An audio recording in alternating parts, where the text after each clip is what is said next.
রাষ্ট্রের ব্যবহৃত হতে পারবে না। নোয়াখালীতে খিলাফত মজলিস আয়োজিত ইউনিয়ন প্রতিনিধি সম্মেলন 2024 অনুষ্ঠিত।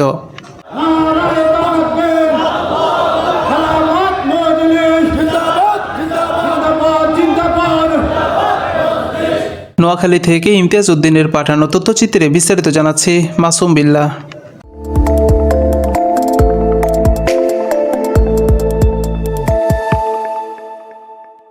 খিলাফত মজলিস নোয়াখালী জেলা শাখার উদ্যোগে জেলা শিল্পকলা একাডেমি মিলনায়তনে 21শে নভেম্বর বৃহস্পতিবার সকাল 10টায় ইউনিয়ন প্রতিনিধি সম্মেলন 2024 অনুষ্ঠিত হয়েছে।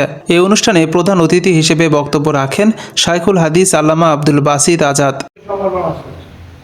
একটা হইল ছাত্র মজলিস, আরেকটা হইল যুব মজলিস, আরেকটা আছে কি শ্রমিক মজলিস, আরেকটা কি ডাক্তারদের একটা কি আছে নাম কি, ডাক্তারদের একটা পার্ট আছে, যারা নাকি উকিল তাদের একটা পার্ট আছে।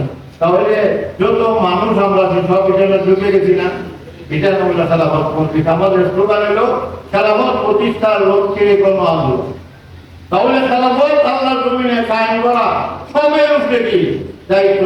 জেলা সভাপতি মাওলানা মোহাম্মদ শামসুদ্দিনের সভাপতিত্বে ও জেলা সাধারণ সম্পাদক মাওলানা মোর্শেদ আলম মাসুমের পরিচালনায় এই সম্মেলনে বিশেষ অতিথি হিসেবে ছিলেন নায়েবে আমির শাইখুল হাদিস আল্লামা আহমদ আলী কাসেমি, যুগ্ম মহাসচিব ডক্টর মুস্তাফিজুর রহমান ফয়সাল, ঢাকা মহানগর উত্তর সভাপতি অধ্যাপক মাওলানা সাইফুদ্দিন আহমদ খন্দকার, নোয়াখালী জোন পরিচালক হাফেজ মাওলানা আবু সালমান, কেন্দ্রীয় নির্বাহী পরিষদ সদস্য মাওলানা রুহুল আমিন চৌধুরী।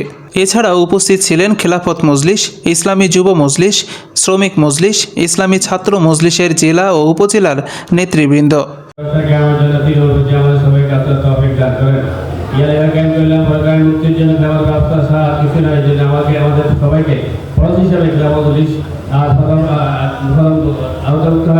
আমাদের